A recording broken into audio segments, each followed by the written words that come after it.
Selamat pagi anak-anak semua, kelas 12.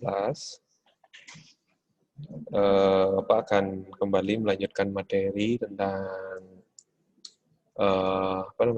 hukum Weda sebagai sumber hukum Hindu ya. Minggu lalu anak-anak diberikan tentang materi yang pertama itu adalah hubungan hukum Hindu dengan budaya adat istiadat dan kearifan lokal. Ya, artinya hukum Hindu sangat erat kaitannya dengan adat istiadat, khususnya kita di Bali. Ada hukum-hukum yang sering digunakan baik di lingkungan keluarga, lingkungan kemasyarakatan, atau sering di Bali disebut dengan desa adat atau desa pekraman. Karena sekarang juga sudah berubah di Perda nomor 19 kalau nggak salah tahun 2019 atau 20 tuh Bapak lupa. Desa Pekraman berubah namanya menjadi desa adat. Nah, di dalam desa adat sering kita menjumpai hukum-hukum yang berlaku. Hukum-hukum yang berlaku dalam desa adat itu disebut dengan awig. Atau mungkin anak-anak mengenalnya dengan awig-awig ya. Nah, selain awig-awig di hukum adat atau di desa adat kalian, ada juga disebut dengan peraram atau kesepakatan-kesepakatan di luar dari awig itu.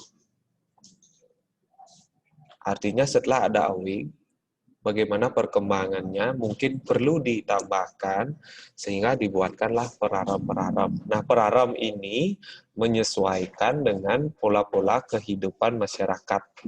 Karena pola-pola kehidupan masyarakat ini berkembang sesuai dengan perubahan budaya kehidupan mereka. Sehingga terkadang awig yang sudah dibuat, yang sudah diupacarai, yang sudah dipasupati ini ditambahkan dengan peraram. Nah, di dalam peraram-peraram ini ada aturan-aturan baru yang tidak lepas atau tidak jauh berbeda dengan ada aturan-aturan yang ada di awig itu sendiri. Sehingga munculnya peraram ini menyebabkan atau menjadikan awig itu semakin lengkap. Bukan malah mengurangi atau memberikan penurunan esensi atau makna dari sebuah peraturan yang ada di desa adat itu sendiri. Nah, tentu saja hukum Hindu ini tidaklah hukum Hindu yang terdapat dalam Weda menjadi sebuah batang tubuh atau kalau dalam istilah Bali itu disebut dengan ugar-ugar.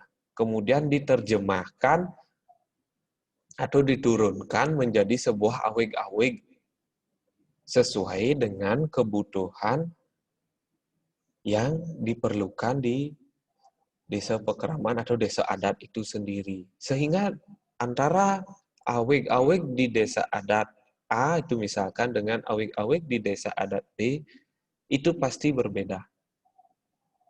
Tapi secara garis besar, aturan-aturan yang berlaku, pokok-pokok aturan yang diberlakukan itu hampir sama. Nah, inilah merupakan suatu bagian budaya dari masyarakat Hindu khususnya yang ada di Bali. Selain memang hukum yang ada di dalam ajaran agama untuk tata cara beragama atau berritual, hukum juga mencakup kehidupan sosial masyarakat yang disebut dengan awig-awig itu sendiri.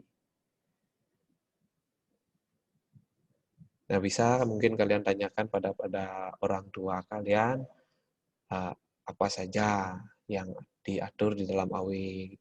Itu penting kalian ketahui.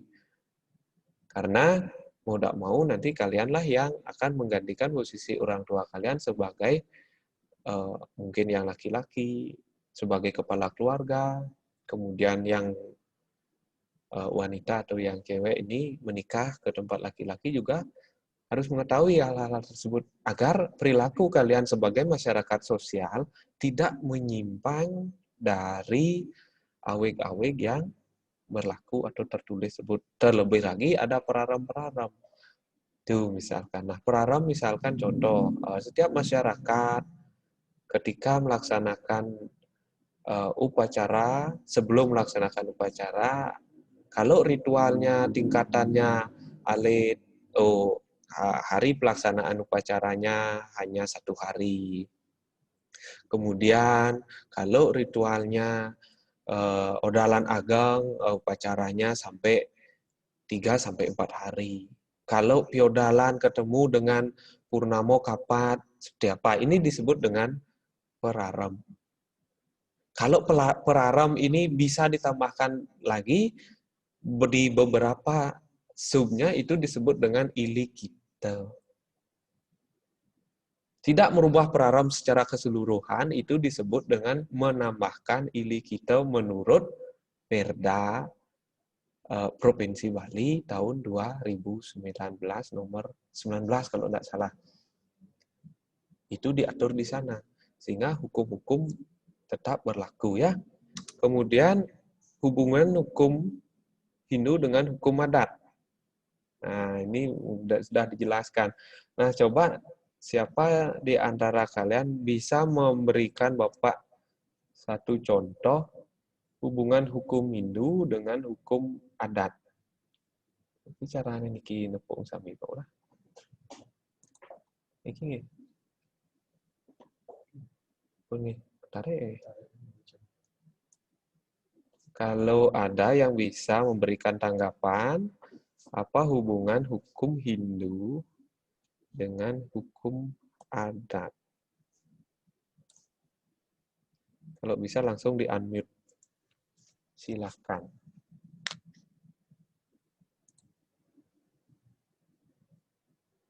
Sekali lagi, apa hubungan antara hukum Hindu dengan hukum adat? Tadi udah Bapak jelaskan sedikit ya. Oh ya, sing nak foto nih. Ajak kudo milu tiang.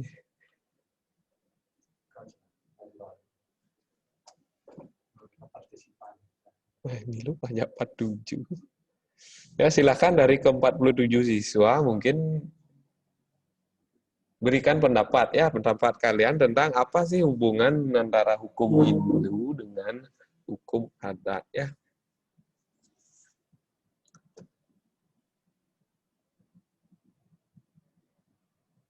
Siapa yang bisa? Silahkan di-unmute langsung, enggak apa-apa. Jangan, ini enggak ada salah benar. Itu enggak ada ya. Ini pendapat kalian dari, kalian kan salah satu anggota masyarakat juga di lingkungan adat kalian. Sehingga hukum-hukum yang berlaku minimal kalian tahu. Di aweg kalian itu apa sih hubungannya hukum Hindu dengan hukum adat?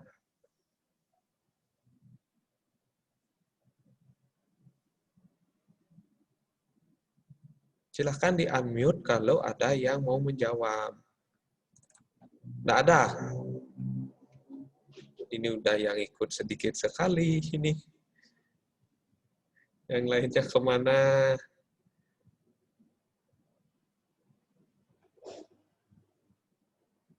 Lina mau menjawab, Lina? Nggak. Juliantini. Coba berikan pendapat kamu mengenai hubungan hukum Hindu dengan hukum adat. Bisa nggak? Bisa lah. Di-unmute langsung. Ih, tadi semua unmute ini. Halo Juliantini. Di-unmute dulu, Pak. Nggak dengar.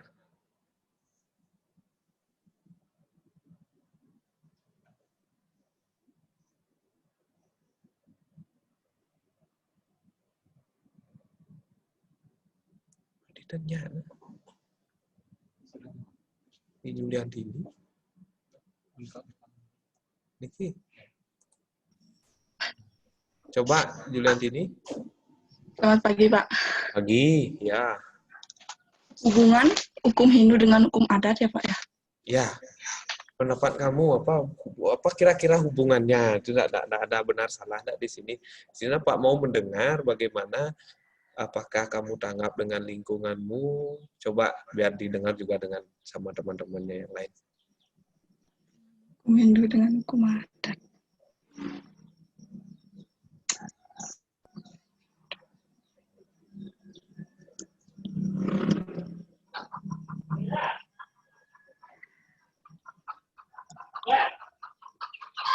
Misalnya kalau misalnya hukum Hindu itu kan dia ngambil dari kitab-kitab apa itu namanya, kitab-kitab agama itu Pak. Ya, Dari situ bisa diambil hukum adatnya. Misal kita mau buat hukum adat tuh bisa kita ngambil dari kitab-kitab misalnya kitab Kutaragama, ya, Purwadigama dan ya, Kutara Manawa seperti itu ya. Pak. Mungkin seperti itu. Oke, yang lainnya yang tidak kelihatan wajahnya ini gimana?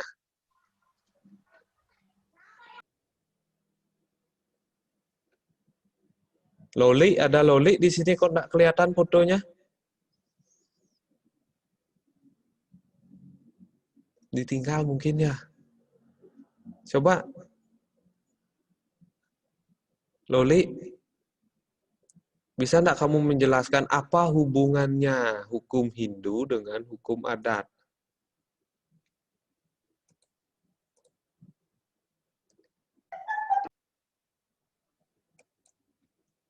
Tunggu sebentar, tunggu sebentar. Ya, sudah, silakan Loli.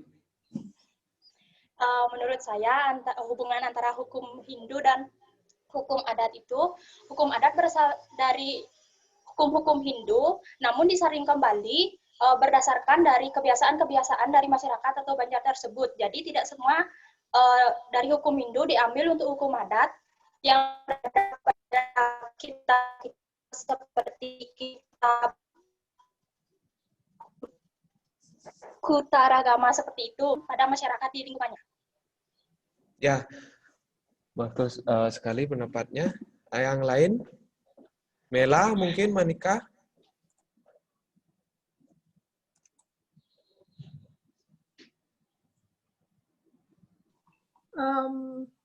Selamat pagi, Pak. Ya, selamat pagi. Menurut saya, apa hubungan hukum Hindu dengan hukum adat itu? Kalau hukum Hindu itu yang mendasari dari hukum adat. Semua hukum adat itu dipatoki dari hukum Hindu, sehingga hukum Hindu itu menjadi dasar dari hukum adat. Dan sama seperti yang dikatakan oleh tadi, yang hukum adat itu disesuaikan dengan kebiasaan dari masyarakat itu sendiri. Iya, bagus sekali ya. Nah, jadi tepat sekali ya pendapatnya Mela sama Loli.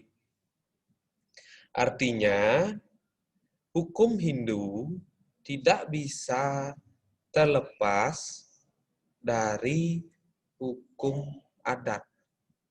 Maaf, balik ya. Hukum adat itu tidak bisa terlepas dari namanya hukum Hindu. Karena sumbernya adalah dari hukum Hindu. Baru bisa mengacu kepada hukum adat, kemudian ini diturunkan, hukum Hindu ini diturunkan sehingga muncullah hukum-hukum adat sesuai dengan pola-pola perilaku kehidupan masyarakat. Nah, itulah hubungannya. Tidak bisa lepas. Ini sama dengan ada undang-undang dasar. Ada kemudian undang-undang. Kemudian ada perpres. Ada pergub. Ada perbuk. Ada perwali. Ini merupakan satu kesatuan. Tidak bisa seorang presiden membuat suatu peraturan lepas dari yang namanya undang-undang dasar. Lepas dari undang-undang saja tidak bisa, apalagi undang-undang dasar negara. Begitu juga ada yang pembuatan pergub dan peraturan-peraturan pemerintah yang lainnya juga tidak bisa terlepas, tidak bisa lepas dari yang namanya Undang-Undang Dasar itu sendiri. Itu sehingga dalam pembuatan peraturan adat atau hukum adat juga tidak bisa lepas dari namanya hukum negara. Nah, ini uniknya sebuah hukum adat. Nah, kita khususkan atau persempit atau perunjing lagi khususnya adat di Bali. Satu, dia harus beracuan pada hukum Hindu itu sendiri, yaitu Weda, ya seperti di slide lah. Itu acuannya. Kemudian tidak boleh lepas dari acuan Undang-Undang Dasar. Nah, makanya sifatnya sangat fleksibel sekali. Artinya siapapun bisa mengikuti aturan itu. Tuh, sehingga di dalam pelaksanaannya diharapkan sekali bisa untuk merubah karakter orang dari tidak disiplin menjadi disiplin. Itu sebenarnya tujuannya adanya hukum dan aturan. Dari yang sifatnya ingin memberontak dalam tanda kutip negatif, bisa menjadi lebih baik. Nah, untuk masalah mengkritik seseorang dan lain sebagainya dalam adat juga diatur di sana sesuai dengan tatanan kesopanan. Nah, Pak punya pertanyaan satu lagi. Menurut kalian, bagaimana perkembangan hukum di era sekarang kaitannya dengan hukum Hindu? Kalian kan udah dapat buku ya? Udah semua dapat buku? Belum? Yang sudah kayaknya dari AP1 sampai kemarin 9 kalau tidak salah ya. Udah dapat buku kayaknya. Nah, mungkin semestinya kalian sudah dapat membaca apa isi dari hukum-hukum tersebut. Nah, kira-kira bisa enggak kalian, gimana sih perkembangan hukum negara kaitannya dengan implementasi hukum agama dengan implementasi hukum negara. Ada yang enggak bisa memberikan pendapat?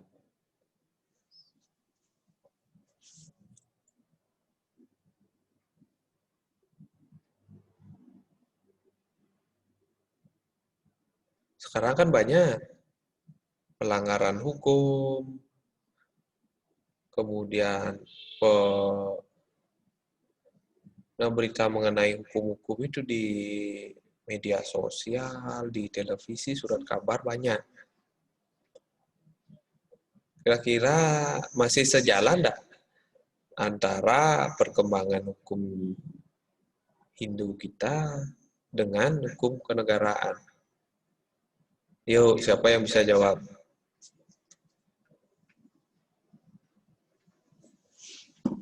Siapa yang bisa memberikan pendapatnya? Bagaimana pendapat kalian mengenai statement yang Pak berikan tadi?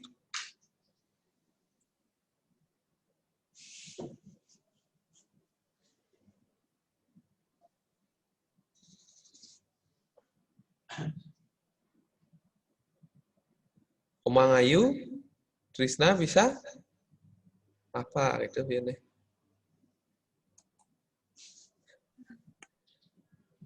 Omang Ayu bisa memberikan pendapatnya? Maaf Pak, baru join Pak. Ini baru join. Kijo maro Mang Ayu. Mau 20 menit Pak mulai nih. Gini Pak, ngambil KTP Pak. Maaf, Ambil Pak. KTP? Iya Pak. Untuk apa? Ya untuk saya Pak. Oh, dapat bantuan ya? Pak. Kan gitu zamannya sekarang nyari KTP untuk cari bantuan kan gitu. Enggak Pak, orang kan udah 17 terus sekarang ngambilnya Pak gitu Pak. Oh gitu, udah 17. Udah. Oh iya ya, selamat ya, selamat ya. Loli, coba Loli.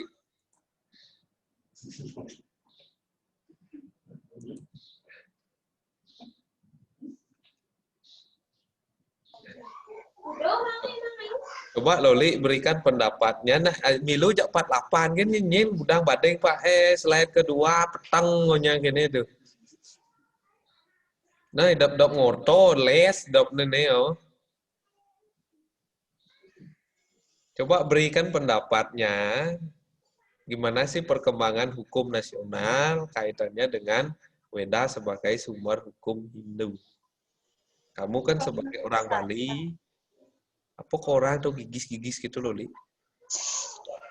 Kalau menurut saya, dalam prakteknya itu sangat jauh dari ajaran-ajaran dengan teorinya. Kalau teorinya itu antara hukum nasional, antara hukum Hindu dan hukum adat itu sudah sejalan. Namun dalam praktek, dalam pelaksanaannya itu masyarakat-masyarakat masih tidak sesuai dengan teorinya, karena di sini dalam perkembangan globalisasi, modernisasi, maka banyak ada penyelewengan seperti cara berpakaian yang seiring perkembangan modernisasi saat ini sudah tidak sesuai dengan ajaran-ajaran agama. Itu. Hukum nasional, hukum adat, dan hukum Hindu, hukum nasional, dan juga hukum adat. Secara teori mereka merupakan satu kesatuan yang sudah istilahnya menurut kita itu sudah lurus sekali, kan begitu ya. Namun melainkan terkadang manusialah yang sulit untuk diatur. Sulit sekali mengatur manusia. Punya saja celah-celah untuk istilahnya melanggar sebuah peraturan. Dibuatkan peraturan, malah melanggar lagi. Dibuatkan, dicari pembenaran, dan lain sebagainya. Inilah yang kadang-kadang membuat hukum itu seolah-olah tidak berfungsi dengan baik. Sehingga masyarakat secara umum kadang-kadang oknum, bukan Bapak mengatakan semua masyarakat tidak percaya, tetapi oknum-oknum masyarakat atau seberapa segelintir sudah tidak percaya dengan keberadaan hukum itu masih berfungsi atau tidak dengan baik. Karena masih kadang-kadang ada beberapa yang menggunakan hukum sebagai alat penjebak seseorang. Sehingga kadang-kadang hukum itu tidak adil seperti lamanya timbangan itu. Kadang pernah enggak lewat depan pengadilan tuh. Kan ada patung yang matanya ditutup kemudian isi timbangan. Semestinya perilaku hukum di dalam masyarakat itu seperti itu. Itu ada maksudnya. Nah, kenapa matanya ditutup ke mata? Kenapa bawah timbangan? Ada enggak yang memperhatikan itu? Coba tuh nih, jak dulu tuh Yesa, Tata, Kapita tuh Bang Pak penjelasan deh. Yesa.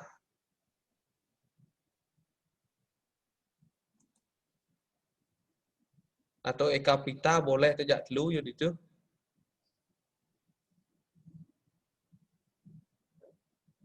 Dia hilang itu.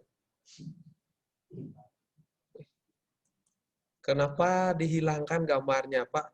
Minta kamu menjelaskan sedikit.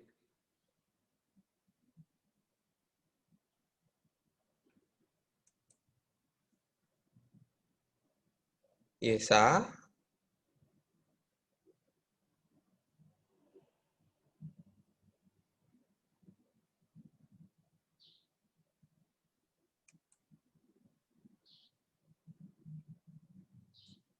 kabur diajak kabur murid nenek menjelaskan bedek. Nah, pernah enggak memperhatikan di pengadilan itu kan ada patung atau gambar dengan lambang timbangan lama itu, enggak timbangan digital dipakai. Pernah lewat di pengadilan sing taen. Pengadilan Gianyar sing tawang. Tahu nggak pengadilan Gianyar di mana? Ada yang tahu di mana pengadilan di Gianyar? Yulia Stuti, kemi asalnya di pengadilan di Gianyar. Halo Yulia Stuti. Kalau nggak Ini salah, itu bunyinya. kalau nggak salah itu di samping rumah sakit. Di samping? Apa di depan? Di depan, di depan. Ah, di depan. Sebelah timurnya ya. Ya. Di sana kan ada lambang timbangan, itu lambang kejaksaan, lambang pengadilan itu ada seperti gambar timbangan. Kira-kira apa artinya itu?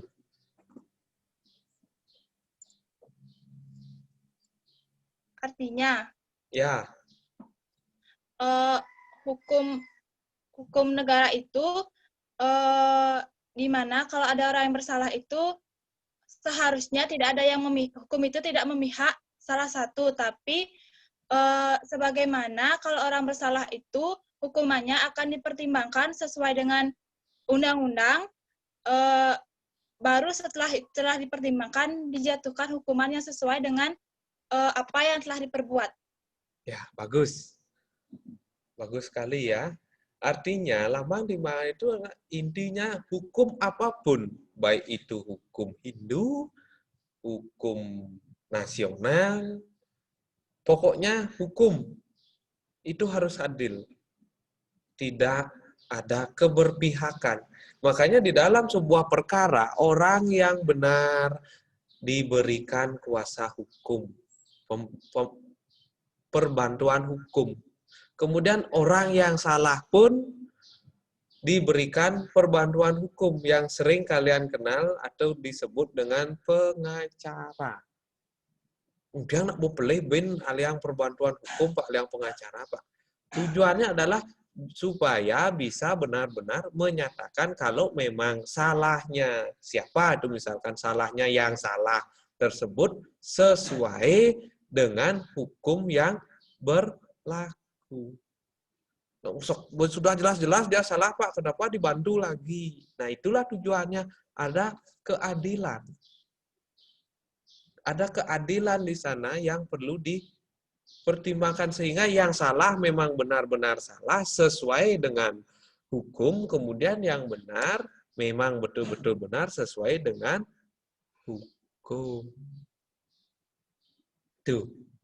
Ada yang ditanyakan lagi sebelum Pak akhiri? Jak kudo peserta nih. Mimi, jak sekat dogen, murid kelas 12, lione jak 300 bak. Nemilu ajak sekat. Kijo yo ben tengo lebih. Ini baru berarti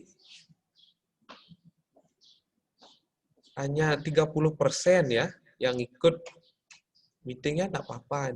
Itu karena sudah aturannya seperti itu menjadi sebuah hak asasi kalian, sehingga mungkin saja di rumah juga lagi sibuk, lagi belajar dan lain sebagainya, silahkan, yang penting betul-betul belajar ya, sehingga nanti ada ulangan, ada tugas dan lain sebagainya bisa dikondisikan dengan bagus supaya enggak bingung. Ada tugas, memang sih waktunya sedikit, itulah minimal dari waktu yang sedikit ini Pak tidak mungkin memberikan tugas di luar dari apa yang Bapak dan Ibu Yeni minggu lalu sampaikan, pasti dari ruang lingkup itu saja, sehingga supaya nanti tidak bingung ya. Ada yang ditanyakan? Tidak Pak, cukupkan sampai di sini, akan dilanjutkan dengan materi berikutnya ya.